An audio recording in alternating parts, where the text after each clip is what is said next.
माँ बाप कभी बोझ नहीं होते, बस उम्र के आखिरी पड़ाव पर बच्चों से थोड़ा सब्र चाहते हैं। जिस दिन तुम हमें बूढ़ा देखो तब सब्र करना और हमें समझने की कोशिश करना।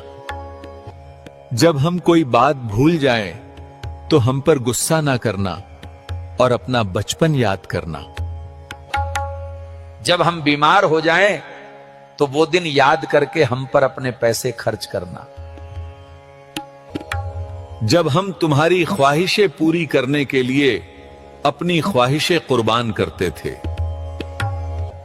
जब हम बूढ़े होकर चल ना पाए, तो हमारा सहारा बनना और अपना पहला कदम याद करना। ईमानदारी से जी लो, एक ही जिंदगी मिली है, ना ही कहीं आत्मा है, ना कहीं मोक्ष है, ना ही कहीं स्वर्ग। सुना था अरे मनुष्य का जीवन सबसे सार्थक होता है। दुर्लभो मानुषो देहो देहिनाम क्षण भंगुरः तत्रापि दुर्लभम मन्ये वैकुंठ प्रिय दर्शनम। रोटी, कपड़ा और मकान, एक दुकान, दो दुकान, 5 दुकान, 7 दुकान, उसके बाद सीधा शमशान। यही है तुम्हारी जिंदगी। 70 साल की जिंदगी में 1 से 5 दुकान किए, फिर 4 कंधों पर श्मशान चले गए। रिश्ते नातेदारों को मनाते रहे, एक दूसरे को नीचा दिखने और दिखाने का काम चलता रहा। क्या यही तुम्हारा जीवन है? इसी के लिए दुनिया में आए थे? मनुष्य के जीवन को इसीलिए सार्थक बोला गया है। काम और रावण में क्या भेद था? रावण कहता था जगत में जो वस्तु सर्वाधिक सुंदर है वो मुझे प्राप्त हो, किंतु राम कहते थे पार मेरे पास जो है वही सर्वश्रेष्ठ और सुंदर है। कलयुग के लोग बड़े अजीब हैं। पेड़ पर धागा बांधकर विश्वास कर लेते हैं कुछ अच्छा हो जाएगा, सूरज पर विश्वास कर लेते हैं अगर जल दिया है तो कुछ काम बन जाएंगे, चांद पे भी विश्वास है कि व्रत किया है तो उम्र लंबी होगी, माँ गंगा पर विश्वास है जल में डुबकी लगा ली तो पाप धुल जाएंगे, पत्थरों पे भी विश्वास करते हैं अगर उंगली में पहनेंगे तो किस्मत जाग जाएगी, कुंडली पर भी विश्वास है अगर मिले तो गृहस्थी अच्छी चलेगी। लेकिन हैरान करने वाली बात है कि भगवान ने जो सबसे उत्तम रचना हमारी की है, हमें खुद पे कभी विश्वास नहीं हो पाता।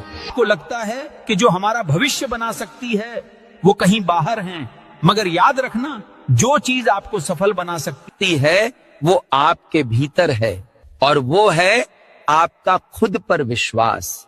संस्कार की बात करते हो, संस्कार माँ बाप की सेवा में है, उनका सम्मान करने में है, न कि मदर्स डे फादर्स डे पर फोटो डालने में। वो माँ जिसने तेरे लिए सैकड़ों रातें बिना सोए गुजारी, आज वही तुमसे सिर्फ 1 गिलास पानी मांग ले तो तुम चिढ़ जाते हो। क्या यही है तुम्हारा संस्कार कि माँ की झुकी कमर और बाप के कांपते हाथ देखकर भी तुम मुंह फेर लो? याद रखो, जिस इंसान ने माँ बाप का अनादर किया उसका जीवन कभी सुखी नहीं हो सकता। भगवान का मंदिर ढूंढने से पहले माँ बाप के पैर पकड़ो, वहां तुम्हें सबसे बड़ा आशीर्वाद मिलेगा। कड़वा सच यही है, संस्कार किताबों और त्योहारों में नहीं बल्कि बुजुर्ग माँ बाप की सेवा में है। प्रिय भाइयों और बहनों, माँ वो है जो थकने के बाद भी तुम्हारे लिए काम करती है।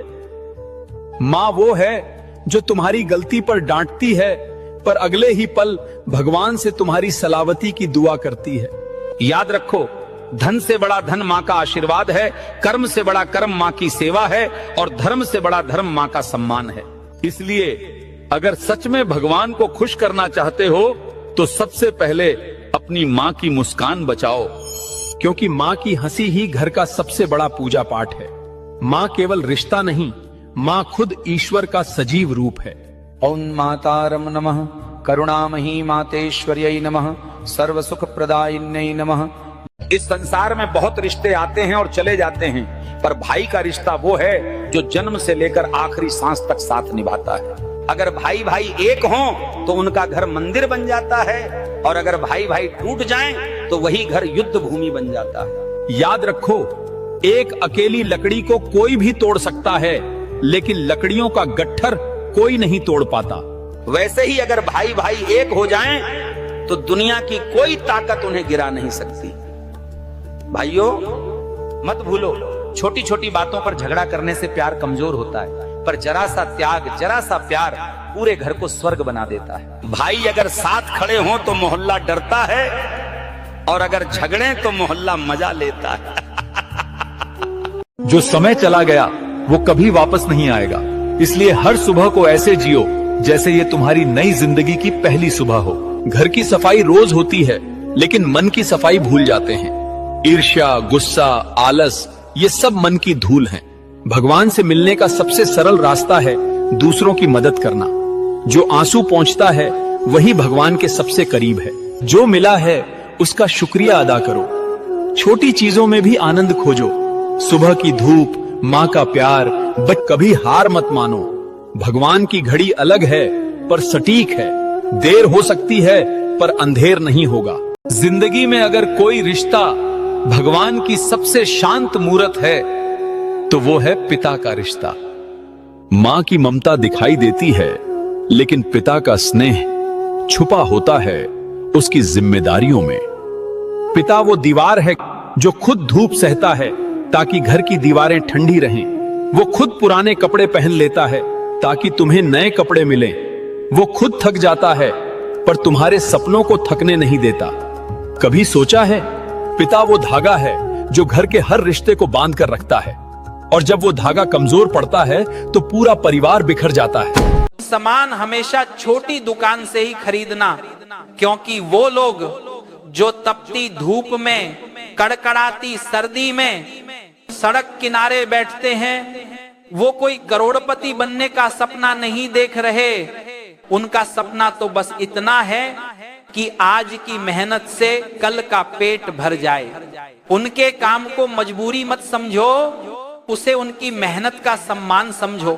क्योंकि जब तुम छोटी दुकान से कुछ खरीदते हो तो सिर्फ सामान नहीं लेते, किसी का आशा, आत्मसम्मान और आशीर्वाद भी घर लाते हो। धन्यवाद। जो समय चला गया वो कभी वापस नहीं आएगा, इसलिए हर सुबह को ऐसे जियो जैसे ये तुम्हारी नई जिंदगी की पहली सुबह हो। घर की सफाई रोज होती है, लेकिन मन की सफाई भूल जाते हैं। ईर्ष्या, गुस्सा, आलस, ये सब मन की धूल हैं। भगवान से मिलने का सबसे सरल रास्ता है दूसरों की मदद करना। जो आंसू पहुंचता है वही भगवान के सबसे करीब है। जो मिला है उसका शुक्रिया अदा करो। छोटी चीजों में भी आनंद खोजो। सुबह की धूप, माँ का प्यार, बट कभी हार मत मानो। भगवान की घड़ी अलग है पर सटीक है। देर हो सकती है, पर आज इस कथा को नहीं सुना तो समझो जीवन में कुछ नहीं सुना। यह कथा पति पत्नी के जीवन पर है। अपने पत्नी या परिवार की इज्जत करो। स्त्रियों से भी कहता हूँ, जो नारी अपने घर के पुरुषों को खुश नहीं रख सकती है, वो चाहे जितने सोने चांदी के कुंडल पहने, सोने का हार पहने, पायल पहने, चांदी की कड़ा छड़ा, हथकड़ा, बाजू बंद, झांझड़ा सब पहन लें, लेकिन उसको सुख नहीं मिल सकता। यदि तुम्हारे घर में स्थिति परिस्थिति ज्यादा अच्छी न हो तो सोना चांदी के लिए हैरान मत हो। सोना चांदी का हार, पति की खुशी ही आपकी सबसे बड़ा आभूषण है। उसको खुश रखिए, इससे आपको सुख मिलेगा। एक आदमी सोचता था कि जब अच्छा वक्त आएगा तब काम शुरू करूंगा। वो इंतजार करता रहा, पर अच्छा वक्त कभी नहीं आया।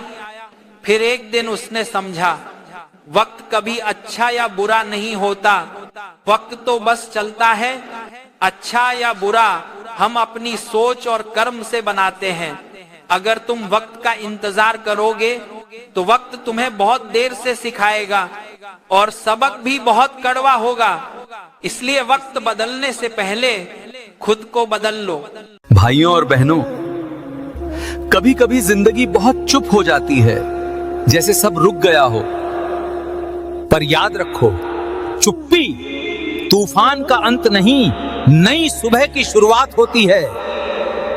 क्योंकि भगवान तभी तोड़ता है जब कुछ बड़ा जोड़ना होता है। आज जो तकलीफ लग रही है वही कल तुम्हारी ताकत बनेगी। बस थोड़ा सब्र रखो बाद, क्योंकि जो वक्त आज तुम्हें आजमा रहा है वही कल तुम्हें चमकाएगा।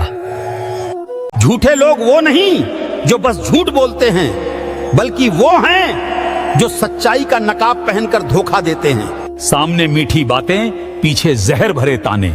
याद रखो, सच बोलने वाला गिर सकता है पर झुकता नहीं। क्योंकि भगवान देर से आता है पर हिसाब जरूर करता है। झूठ से जीती जिंदगी नहीं, बस बर्बादी मिलती है। सच देर से सही पर जीतता हमेशा है, क्योंकि जो सच के साथ चलता है उसे ईश्वर की छाया। आजकल लोग हर चीज का उपाय ढूंढते हैं, बुरी नजर का, ग्रहों का, किस्मत का, पर बस अपनी सोच का उपाय किसी को नहीं सूझता। कई लोग पूछते हैं, बाबा जी क्या नींबू मिर्च लटकाने से बुरी नजर नहीं लगती? मैं कहता हूं, अगर नींबू मिर्च में इतनी ताकत होती तो सरकारी दफ्तरों में भी लटका देते, कम से कम काम तो चल पड़ता। तो याद रखो भक्तों, बुरी नजर से ज्यादा खतरनाक है बुरी सोच। मुस्कुराते रहो। दोस्तों, सुबह जल्दी सिर्फ 3 लोग ही उठते हैं। पहला, माँ जो अपने परिवार की परवाह में जागती है। दूसरा, जिम्मेदारी जो काम हमें हर दिन करना होता है। और तीसरा, मजबूरी जो हमें किसी हाल में उठने पर मजबूर करती है। बाकी सब अलार्म के बजने तक सोते रहते हैं, लेकिन ये 3 ही हमारे जीवन में बदलाव लाते हैं। संसार में जिसे तुम प्यार करोगे अक्सर वही तुम्हें आंसुओं तक ले जाएगा। ये जीवन की सच्चाई है। लेकिन अगर तुम्हारा प्यार भगवान की ओर होगा तो हर कदम पर खुशी मिलेगी और अंत में तुम मुस्कुराते हुए चले जाओगे। इसलिए किसी के लिए अपनी पूरी जिंदगी खराब मत करो। अपने आप को पहचानो, तुम कौन। अरे मूर्खों, देखते देखते मर जाओगे, सब यही रह जाएगा। सोच के देखिए साथ क्या जाएगा। खुद का पैदा किया ही तुझे जला के आएगा, मगर प्यारे दूसरा कोई हाथ भी नहीं लगाएगा। ये काल चक्र है, चलता ही जाएगा। कल कोई और तेरी संपत्ति का मालिक बन जाएगा। तेरा धर्म और तेरा कर्म ही तेरे साथ जाएगा, बाकी सब छूट जाएगा।